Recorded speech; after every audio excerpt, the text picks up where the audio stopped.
تحياتي لكل اللي بيشوفونا واللي لسه هيشوفونا واللي بيتفاعلوا معانا واللي لسه هيتفاعلوا معانا. وانا اسمع معاكم في نود واسمع، بستنى كل تعليقاتكم وراكم واسئلتكم وطلباتكم. ده بيخليني اعرفكم اكتر وكمان بيعرفكم بينا اكتر ويخلي حبل التواصل بيننا وبينكم دايما واصل. وصفتنا النهارده تكاد تكون علامه مميزه في شهر رمضان الكريم. هعمل معاكم السمبوسه اللي كلنا بنحبها، واعتقد مفيش سفره رمضانيه بتخلى منها، تنفع للفطار وللسحور وكمان كطبق جانبي خفيف. هنحضرها بعجينة ناجحة قوي وبحشوة تناسب كل الأذواق. فطبق السمبوسة ده أنا متأكدة هيضيف لمسة مميزة جدا لسفرتنا الرمضانية. مقاديرنا كالآتي: معانا 3 كوبايات من الدقيق، علبة كبيرة من الزبادي حوالي 170 جرام، 3 معالق كبار من الزيت، ومية للعجن. أنا مش هحتاج مية كتير هنا، مقاديرنا سهلة وبسيطة وبتدينا عجينة بتبقى نتيجتها حلوة قوي.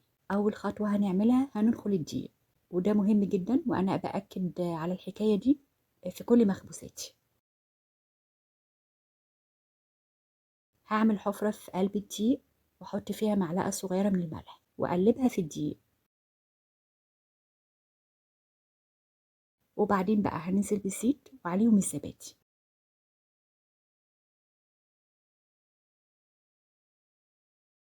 وبشوية مية صغيرين مكان الزبادي في نفس الكوباية. بحط شوية مية وأفضل أخد منها أثناء العجن. نبتدي بقى العجن، وزي ما قلت بزود حبة حبة من المية. واحنا هنا بقى عايزين العجينة ما تكونش قاسية وما تكونش طرية وبتلزق، عايزينها وسط. شايفين ده القوام اللي احنا عايزينه بالظبط. بعد ما لمينا الدقيق مع السوائل هننزل بيها على الرخامة واخد ودي فيها عشان تتعجن كويس وتبقى عجينة ناعمة معايا. والخطوة دي مهمة جدا جدا، يعني لازم تتعجن كويس، ادوها وقتها في العجن. كده بقت تمام ومش محتاجة أي حاجة.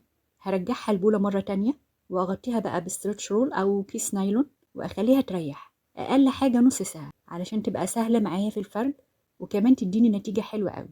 وأنا في الحقيقة بحب أريحها ساعتين، بس ده هيرجع طبعا حسب وقتكم. وأثناء بقى ما العجينة بتريح نروح نحضر بقى الحشو. عندي هنا 200 جرام من اللحمة المفرومة وبصلتين وسط أو بصلة كبيرة مفرومة خشن مش ناعم. وعندي هنا نص معلقة كبيرة من خلطة توابل، بتبقى معلقة كبيرة من الفلفل وزيها من الكزبرة الناشفة وخمس ست فصوص حبهان وتلات أربع ورقات لورا وحبيتين كبابة صيني. بطحنهم كلهم في المطحنة وآخد منهم نص معلقة، ومعانا معلقة صغيرة من الملح. نروح بقى على النار وفي طاسة نحط شوية زيت يسخنوا، ننزل باللحمة المفرومة نقلب لحد ما لونها يتغير.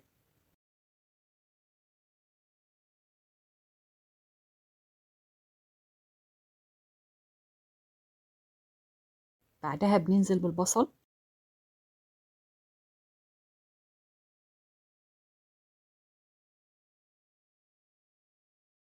وأنزل كمان بالتوابل.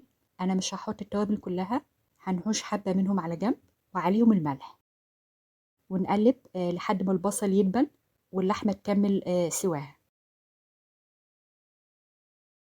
كده الحشوة بقت تمام. هنطفي عليها ونغرفها بقى في طبق ونخليها بقى تهدى وتبرد على جنب. ودول بقى حبة التوابل اللي احنا حشناهم في البداية، هضيفهم بقى بعد ما نزلت العصاج علشان ينكهوا الحشوة وتبقى ريحتها حلوة.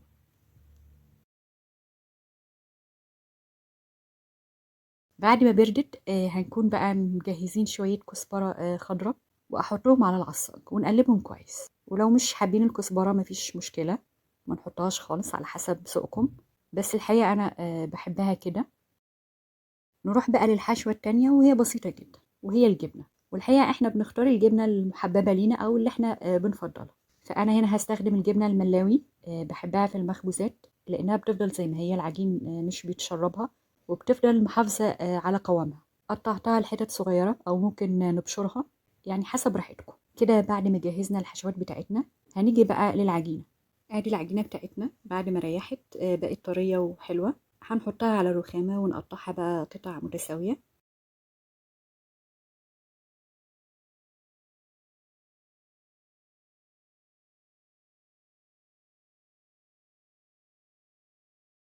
هنكور العجينة بتاعتنا بعد ما قطعناها.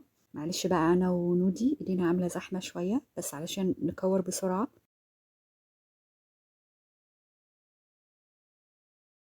دول حبة دقيق هنستخدمهم في الفرد. هرش رشة صغيرة من الدقيق واحط عليها العجينة بتاعتي، ورشة خفيفة من فوق، وابتدي افردها على شكل دائري، وسمكها يكون زي سمك الفطيرة العادية جدا زي ما انتم شايفين كده. وبعدها بقى بالسكين بقسمها نصين، وانا هنا هشكلها بطريقتين. فدي الطريقة الاولانية اللي انا هشكل بيها السمبوسة.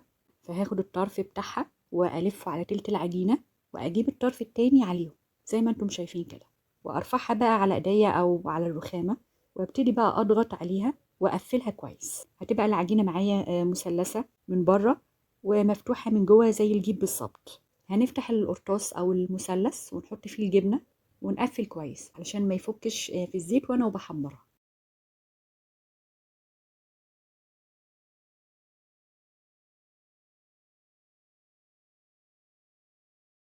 هنعمل النص التاني بنفس الشكل وهقفله برضو بنفس الطريقة.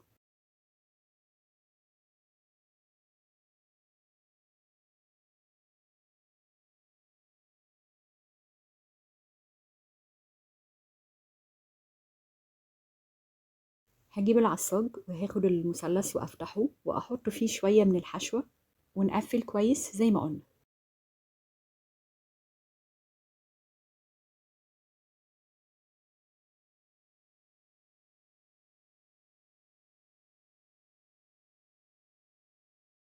نروح بقى نفرد واحدة كمان. هنجيب بقى اي قطاعة او اي شكل يكون مدور، هنقطعها بشكل دائري. نشيل الاطراف الزيادة ونخليهم على جنب، هنستخدمهم في الاخر وهقول لكم هنعمل بيهم ايه. نحط شوية من الجبنة على نص الدايرة ونقفل عليها بالنص التاني بالشكل ده. بقت عندي نص دايرة. أهم حاجة الحشوة تكون بعيدة عن الأطراف علشان العجينة تلزق مع بعضها وأنا وبقفلها علشان ما تفكش مني في الزيت. نعمل واحدة كمان بس هتكون ميكس بقى بالجبنة واللحمة.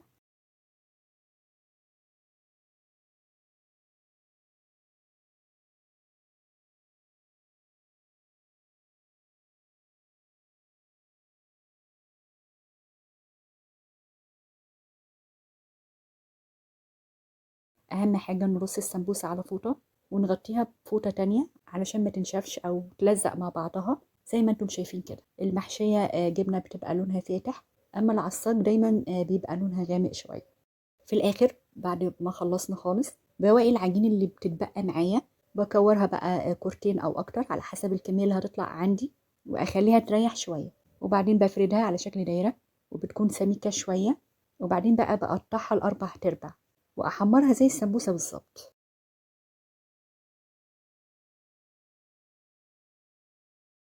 جينا بقى وقت التحمير في زيت غزير ويسخن معايا شويه، بنزل بقطع السمبوسه واقلبها على طول قبل ما تاخد لون علشان تطلع كلها لون واحد ومش بتاخد وقت على النار. هتلاقوها لونت معاكم بسرعة، وأول ما تاخد لون حلو بشيلها على طول، وكل ما كان لونها فاتح كل ما كانت أفضل.